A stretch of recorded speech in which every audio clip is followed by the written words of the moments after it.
rising proudly from its historic perch above the moor. I lived all my years in that ancient, rumor-shadowed manor, fattened by decadence and luxury. And yet I began to tire of conventional extravagance. Singular, unsettling tales suggested the mansion itself was a gateway to some fabulous and unnameable power. With relic and ritual, I bent every effort towards the excavation and recovery of those long-buried secrets, exhausting what remained of our family fortune on swarthy workmen and sturdy shovels. At last, in the salt-soaked crags beneath the lowest foundations, we unearthed that damnable portal of antediluvian evil.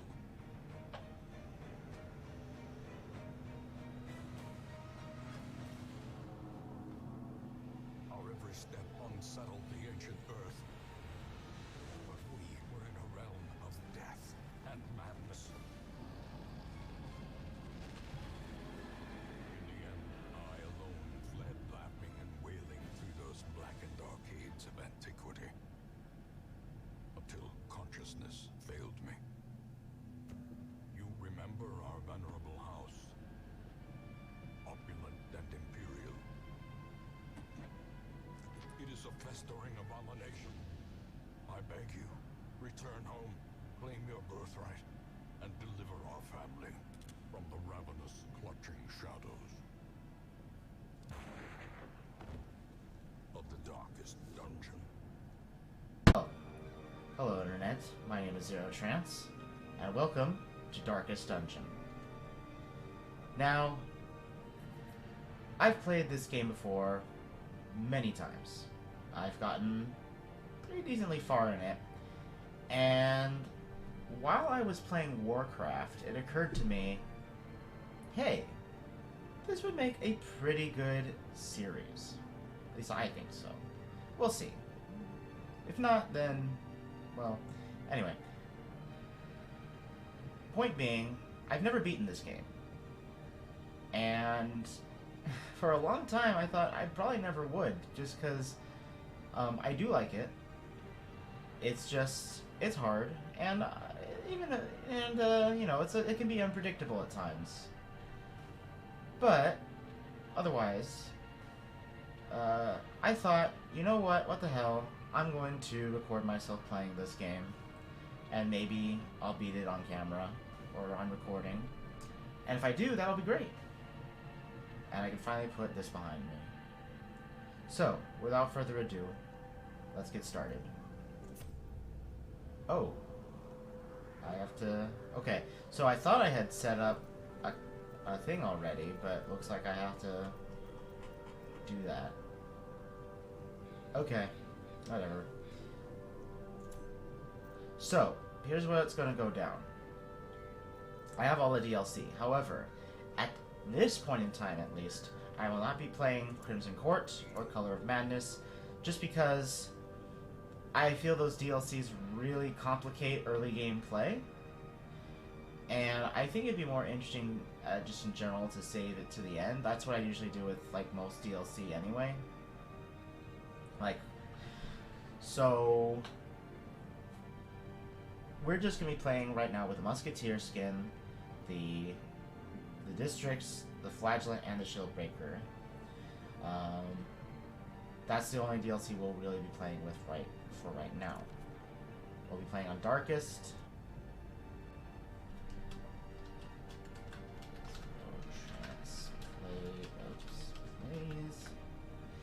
And to make matters even more interesting, I downloaded a bunch of mods. Now, they're all skins. I do have some class mods, but I will not be using them in this playthrough, just because I want this to more or less be, you know, pure, in a sense. But I will be playing with skin mods, just so you're not looking at the same thing over and over again.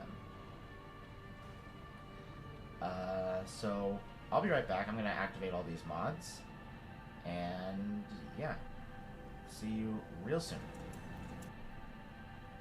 Okay, so I've installed, or yeah, I've enabled all the skin mods that I will be playing with at this time. And as this goes on, if I see anything in the workshop, I'll probably add them in.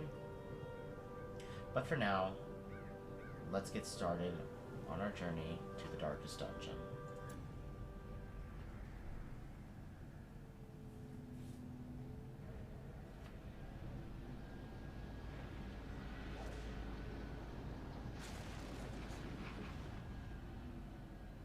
You will arrive along the old road. It winds with a troubling, serpent-like suggestion through the corrupted countryside,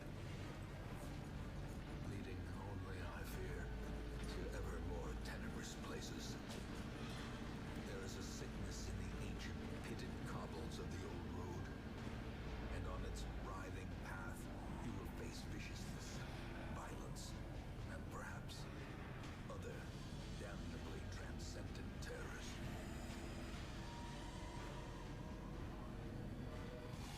So steel yourself, and remember there can be no bravery without madness. The old road will take you to hell, but in that gaping abyss, we will find our redemption.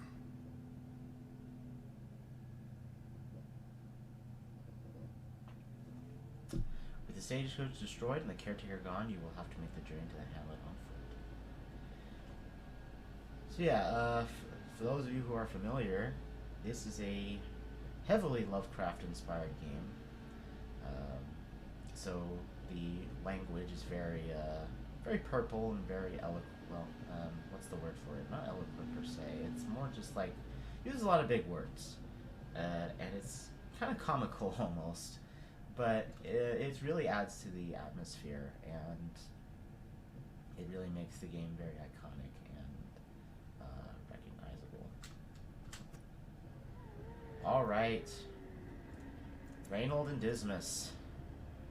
The absolute, like, they're the poster boys of this series. Brigands have run up these lanes. Keep to the side path. The hamlet is just ahead.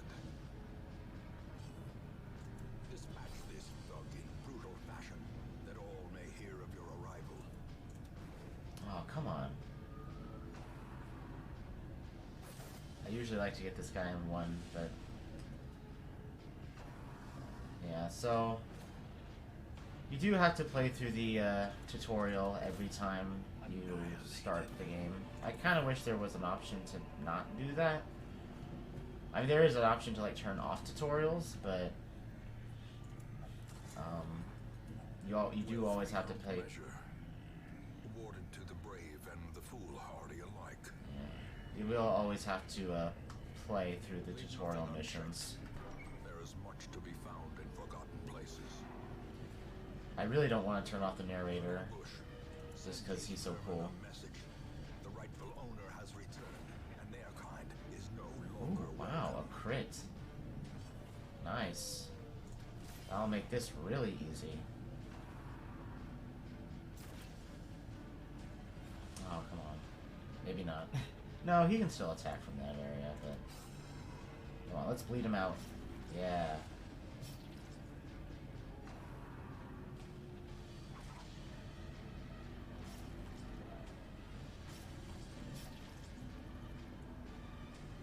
Alright. Smite. Maybe I should play Smite too. I hear it's a good MOBA, but I'm not really a MOBA person. The bigger the beast, the greater the glory. Yeah, I'm gonna turn Hamlet because that's an always trapped chest, so it's just not worth it. Wait, they did give a key though. Wait, is that? Oh yeah, are you supposed to use the key? I can't remember. Yeah, okay. Wow, here I am saying like, oh, always play the tutorial missions, but no, this is actually pretty good. And since that's for the Crusader, I'm just gonna attach that to him right now.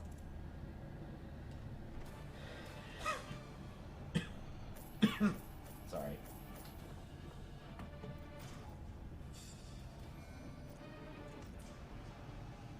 Oh, wow.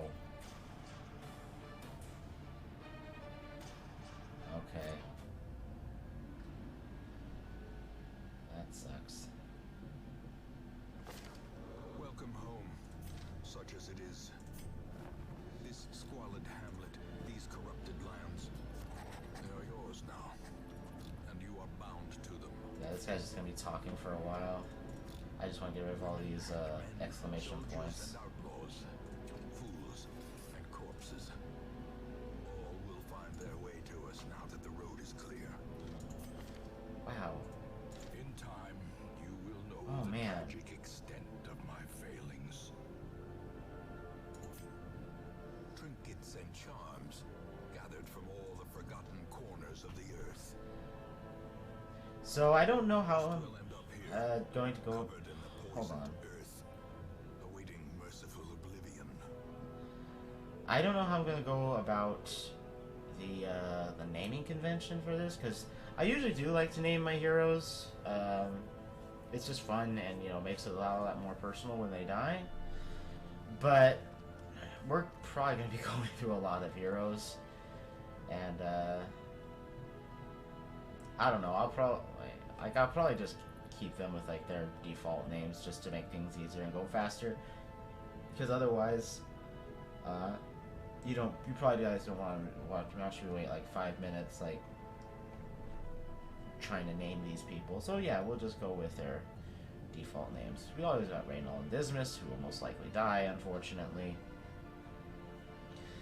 At some point, I hope they don't, because that achievement is awesome, but yeah, who knows, maybe we'll take them to the final boss. And for those wondering, I've been spoiled on this game a long time ago, so Your work begins. don't worry about like spoilers too much. I mean, maybe you might want to like not spoil like anyone who hasn't seen this series yet, or this game yet, or know all its secrets or whatever, but I'm well aware of most of the stuff that goes on in this game, including the final boss and a lot of the surprises that come with the darkest dungeon, the actual darkest dungeon. So yeah, I guess that does take away the value a bit, like of this playthrough. Like, oh, you won't see me get all the surprises and whatnot, but it's more about the journey, not the destination, right? Okay. Cost of preparedness, measured now in gold, later in blood.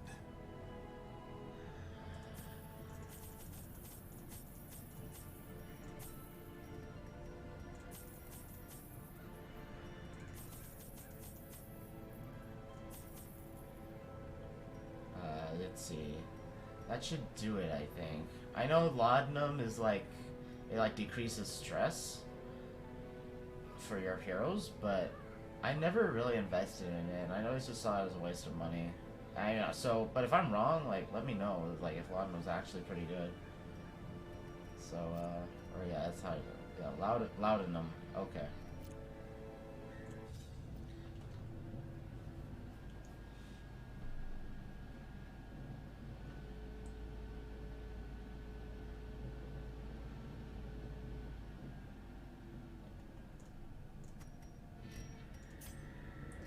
I really wish I didn't have to do the tutorial mission every time.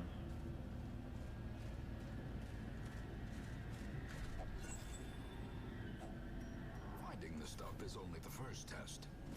Now it must be carried home.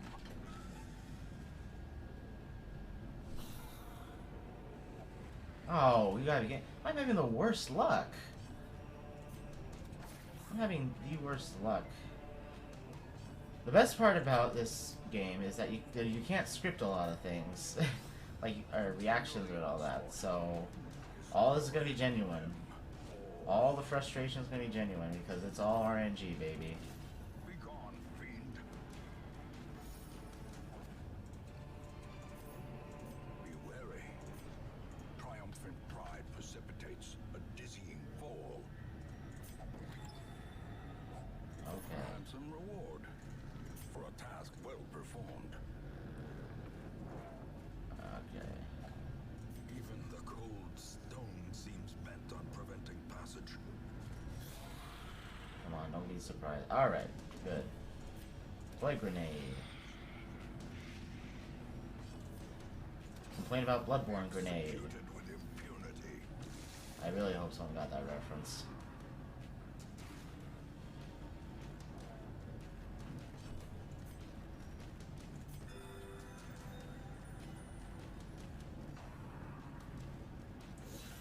Oh my gosh. Killing blow.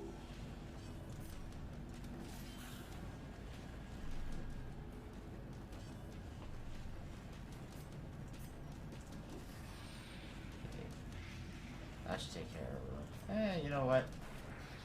Just be still. I'll just be on the safe side. There we go. By inches. Oh, nice. Nice. A crit for a crit. Another one falls.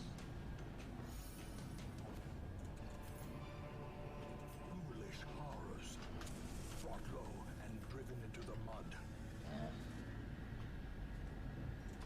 I'll be using the T key to, like the letter T, to use my torches because my mouse is a little messed up in that. Journal page is useless. My mouse is a little messed up and I'll sometimes click twice.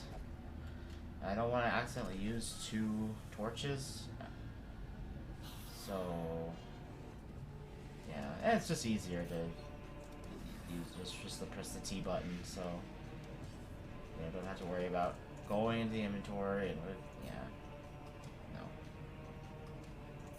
no. We're all looking pretty good, so just lay on the heels. On Reynold, that is.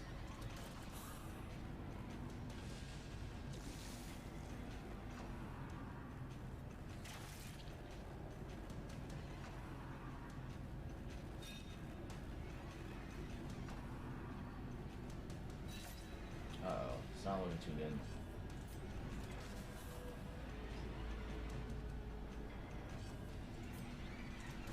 Confidence surges as the enemy crumbles.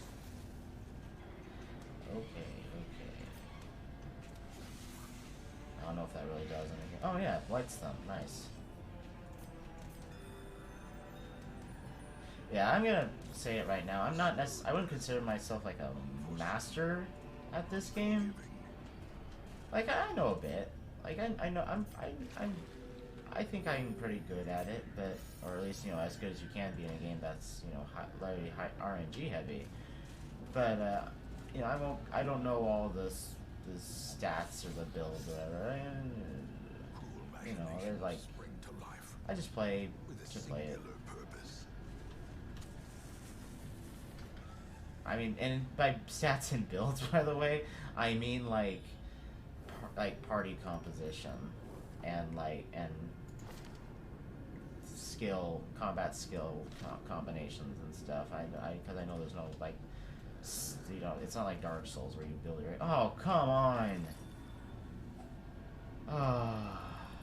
Is he always do that? Is that just scripted? Okay, so I'm gonna explain this right away. For those who don't know, all characters have quirks. And Reynold immediately starts out, like, no matter what, he automatically starts out with the God-fearing quirk. In town, will only play for stress relief. But the really annoying one, the one that all the memes are famous for, is kleptomaniac, prone to stealing items. Now, what that means is that if you run into like a sack or a chest or something, and he just randomly decides, hey, I'm gonna open that up, you won't get the items that are in, because I guess the idea is that these are all communal items, and the rest are just but he takes them for himself, because he's an obnoxious, dirty crusader who steals things and pillages and raids and stuff. So, that's annoying.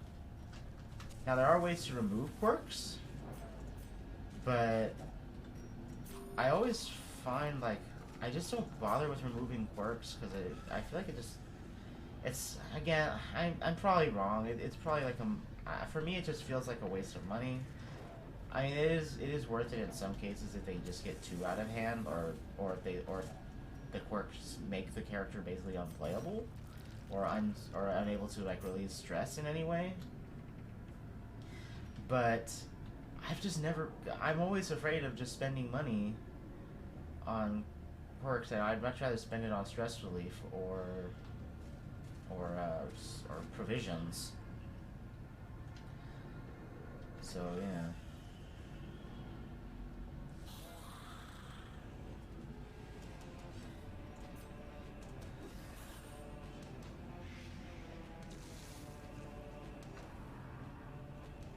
Oh boy. So that attack, Tempting Goblet, just raises stress like crazy. No one knows why, but it does. Oh, nice. But, you know, so I don't, like, it might just be psychological, but I always feel that Stressful Goblet will automatically target the most stressed out character. So let me explain how stress works. So instead of sanity in this game, yeah, it's very heavily well, Craftian, but instead of sanity, oh nice. Instead of sanity, you have stress, which works pretty much the same way. And the more stress you gain, well, if you reach 100 stress out of 200, your character becomes afflicted. And what that means is that they will have some kind of temporary thing going on that will basically make it harder for them to function in combat and just in general. So, oh man, everyone's just swinging their arms around like a Bad Gary's mod. So in town, in the hamlet, there's ways to relieve stress, but that means your hero won't be available for the next mission, because they'll spend the next mission relieving stress. Hold on. Hello? Okay, I thought I heard someone knock at the door. False alarm. I do have a sign up that says, hey, I'm recording right now, but yeah. Their formation is broken. Maintain the offensive. Okay. Continue venturing, because I want what's in this chest. Nice. Okay.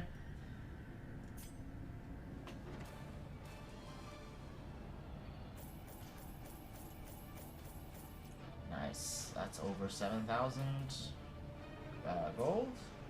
We got some heirlooms and whatnot. Yeah. Oh, oh man. Automatonophobia? Does that mean they're afraid of Nier Automata? Does that mean they're afraid of 2B's butt? Wait, oh, plus 20 strength. Plus 20% stress versus human. Okay, that's interesting. Automatonophobia. Okay, and Fear of Mankind. 15% stress versus human, and negative 10 accuracy versus human. Okay. And evasive. Okay, so at least we'll be able to dodge them. Return to town, please. Okay, there we go. There is a great horror beneath the manor. A crawling chaos that must be destroyed. Well, the looks like our vessel will be going into some form of stress relief. So luckily they have a new vessel. I forgot to do stagecoach upgrades. I always do stagecoach upgrades when I first start this game, just because it helps. Foolishly seeking fortune and glory in this domain of the damned.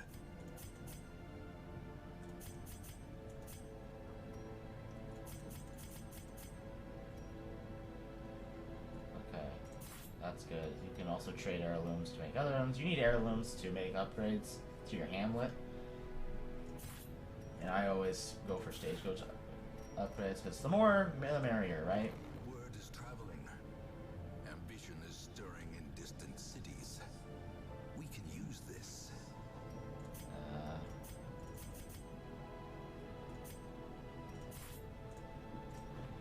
Great heroes can be found even here, in the mud and rain. Okay. So, yeah,